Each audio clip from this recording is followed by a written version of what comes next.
A situação no Oriente Médio é muito delicada. E quando coloco no título que o futuro, o destino do Oriente Médio é a guerra, vocês podem até achar que isso é demais, que eu sou pessimista, mas tudo que está se caminhando nesse momento está direcionando para um desfecho comum, que é o que já acontece há muito tempo no Oriente Médio, são conflitos, porém conflitos muito mais pesados que estão para acontecer em toda a região.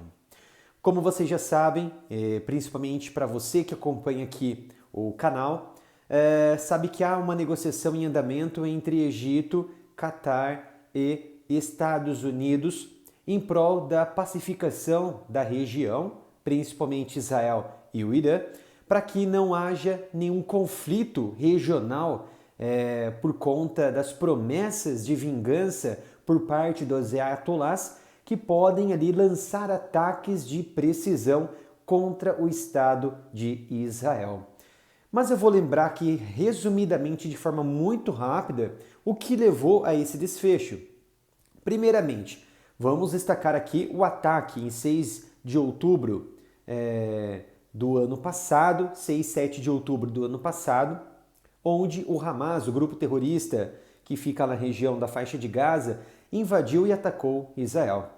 E assim, Israel começou a manobrar suas forças armadas e iniciou a sua defesa legítima contra os terroristas.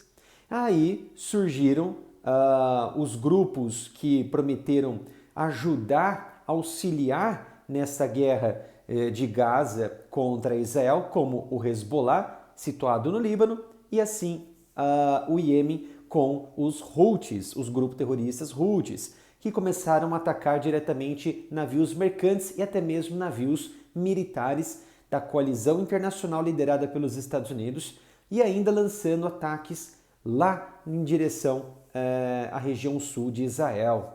Pois bem, o Irã, que fomenta todas essas unidades, esses grupos de procuração, prometeu continuar apoiando essa luta desse eixo da resistência contra Israel. E Netanyahu, Benjamin Netanyahu, que é o primeiro-ministro israelense, prometeu caçar um por um desses líderes terroristas. Então, as promessas foram sendo realizadas gradualmente com a ajuda com os especialistas do Mossad, objetivando, é claro, manter o conflito em Gaza, resgatar os reféns que os terroristas do Hamas capturaram, incluindo até mesmo cidadãos estrangeiros israelenses. E aí vieram algumas cartadas letais neste ano, que foi a morte do braço militar do líder do Hezbollah, Nassim Nasrallah, que foi o líder terrorista Shukur, que morreu no sul de Beirute, na capital do Líbano. Tudo neste ano, tudo no mês de julho. E aí, posteriormente, veio a morte do líder do Hamas, o líder geral político do grupo terrorista Hamas, dentro de Teherã, a capital do Irã. E isso foi um balde de água gelada nas costas dos ayatolás, principalmente do novo presidente iraniano, Massoud, que nem mesmo colocou as mãos no poder e no dia seguinte já teve essa bomba caindo sobre os seus ombros e até mesmo do líder supremo Ali Khamenei, que tinha a obrigação de proteger Ismail Haniyeh, que foi o líder morto pelos agentes do Mossad, que segundo informações apuradas e divulgadas por agentes que não quiseram se identificar, houve uma implantação de uma bomba com explosivo plástico no quarto de Ismail Haniyeh, que era uma sede, uma casa que era controlada pela Força Quds, que fazia a proteção desse local. Mas não sabemos como o Mossad conseguiu implantar essa bomba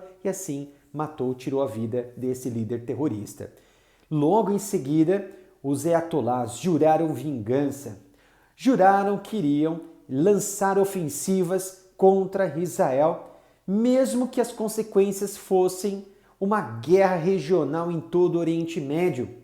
E é claro que os Estados Unidos, logo que essas declarações se tornaram públicas, foram ao ar, ficaram com medo, apreensivos, principalmente pelo fato das eleições americanas estarem aí nos seus momentos mais turbulentos e que em novembro decidirão quem será o próximo presidente dos Estados Unidos.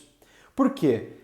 Uma guerra no Golfo Pérsico pode derrubar a economia de uma nação, principalmente como a dos Estados Unidos, porque mais de 25% de todo o fluxo comercial de petróleo e seus derivados passam na região do Golfo Pérsico, onde fica ali a região do Irã. Tem também a Arábia Saudita, os Emirados Árabes Unidos, o Catar, o Kuwait, que são membros da OPEP, a organização dos países exportadores ou produtores, né, melhor dizendo, de petróleo, e que são aliados dos Estados Unidos. Isso seria também um balde de água fria contra os americanos, que observariam as demandas subirem e as ofertas de petróleo e seus derivados diminuírem conforme uma guerra regional estivesse em curso, por exemplo. E isso cairia ali a oferta de produtos, aumentariam os preços dos combustíveis e aumentariam, consequentemente, como um efeito dominó, todos os produtos de uma grande nação, como dos Estados Unidos e de toda a Europa, por exemplo. Né? Seria um efeito colateral no mundo inteiro. Tá? Então, essas negociações entre Estados Unidos, Egito e Catar vieram exclusivamente para tentar impedir que o Irã lançasse essa ofensiva, essa resposta dura contra Israel. Inclusive o próprio Hezbollah o líder Nasrallah, ele havia também declarado que iria atacar Israel, mesmo sem o apoio dos ayatolás, dos persas, do Irã. Mas até agora não fez isso, não sabemos o motivo. Muito provavelmente foi por conta ali das intermediações ou das intervenções dos iranianos. Ou melhor, né, falando assim, olha, não ataque nesse momento Israel, espere um pouco, estamos aqui conversando com os Estados Unidos, com o Catar, com o Egito, para que nós possamos reduzir essas agitações, essas tensões e que também possamos ali obter alguma vantagem, alguma moeda de troca nessas negociações. Né? Então, provavelmente o Hezbollah ouviu essas declarações, esse posicionamento, né, dos iranianos e não atacou até este momento o Estado de Israel. Faz ali os seus lançamentos diários, mas não atacou como eles prometeram a fundo o coração de Israel. E o que mais espantou, né, dessa falta de ataque dos ayatolás foi uma aceitação por parte dos persas em aceitar ouvir as negociações, ouvir as propostas de todos os lados, inclusive dos Estados Unidos. Por quê?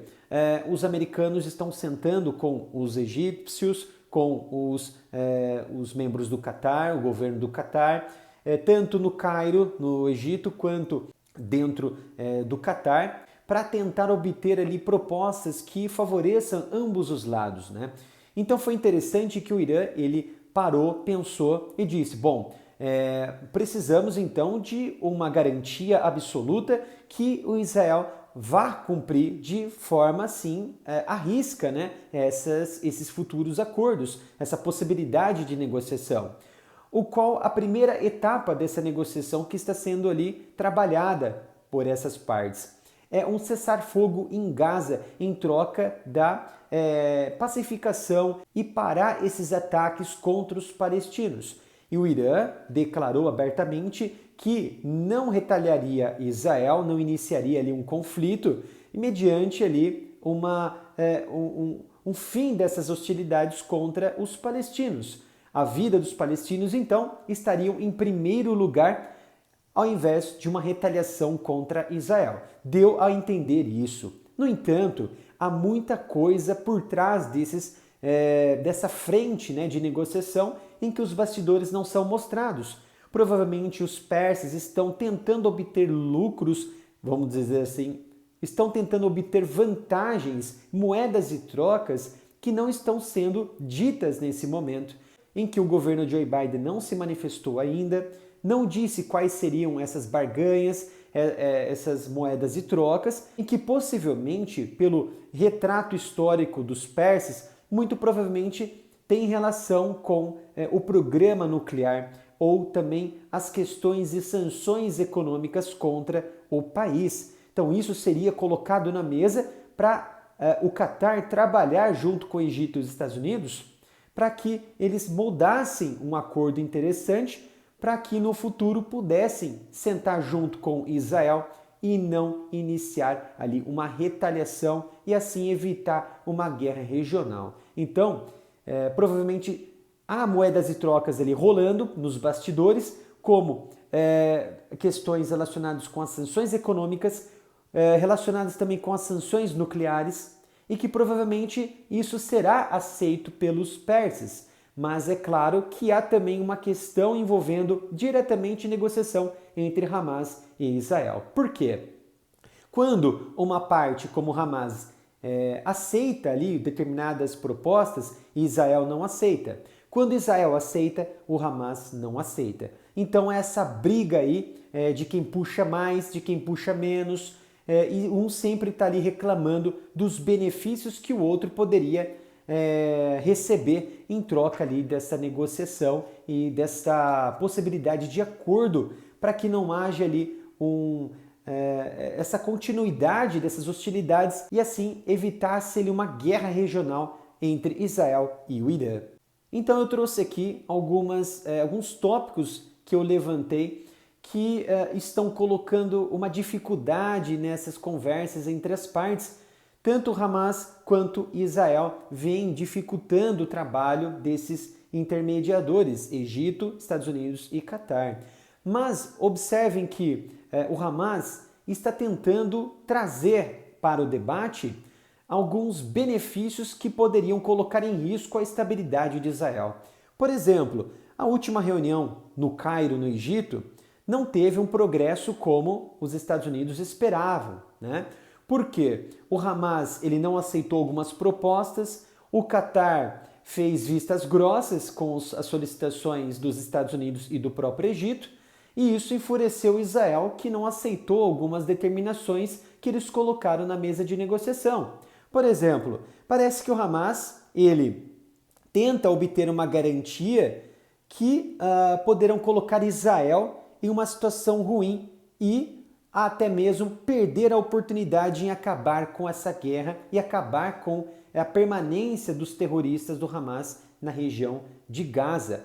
Por quê? Quais são esses pontos que fazem Israel não aceitar essa negociação em que Hamas vem pressionando o Catar a jogar nessa mesa de negociação e assim fazer com que os Estados Unidos, o Egito pressionem Israel. Uma delas é provavelmente uma interrupção da guerra durante essas negociações entre esses três países, a garantia de passagem segura do sul para o norte, o que isso poderia colocar em risco as próprias tropas israelenses e assim o fluxo de armas ou até mesmo de pessoas sem o controle das próprias tropas israelenses.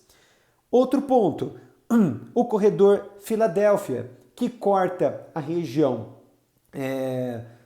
de Gaza entre oeste e leste, que fica ali muito próxima da fronteira com o Egito, onde o Hamas ele reivindica o controle desta área, desse corredor da Filadélfia, mas não trouxe argumentos para que isso seja realizado. E isso colocaria em risco também a estabilidade de Israel nesses pontos, principalmente a perda de controle na região de fronteira com o Egito, o que poderia colocar também as próprias tropas de fronteira do Egito em uma insegurança total. E por último, esse ponto que eu trago aqui para fechar essa questão de negociação que não está obtendo progresso é que os Estados Unidos estão sendo pressionados para colaborarem com as decisões do Catar e do Hamas.